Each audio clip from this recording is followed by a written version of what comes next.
சிவசிவ திருச்சிற்றம்பலம். பாவச்செயல்கள் யாவை? பாகம் 23. இக்கேள்விக்குரிய விடையினை காண்போம்.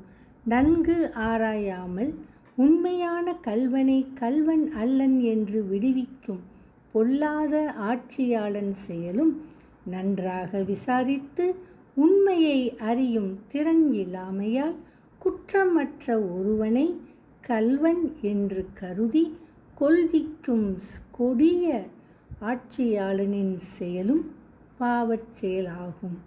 இதனை சிவதர்மோத்தரம் என்னும் நூலில் தவத்திரு மறைஞான சம்பந்தர் 352ஆம் பாடலில் அருளியுள்ளார்கள். இனி இப்பாடலை காண்போம்.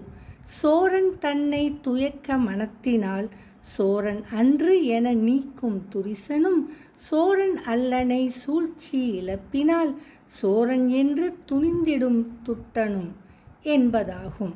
இப்பாடலில் வரும் சோரன் என்றால் திருடன் என்று பொருள். துயக்கம் என்றால் அறிவு மயக்கம். துரிசன் என்றால் பொல்லாதவன். சூழ்ச்சி என்றால் ஆராய்வு என்று பொருள். திருச்சிற்றம்பலம்.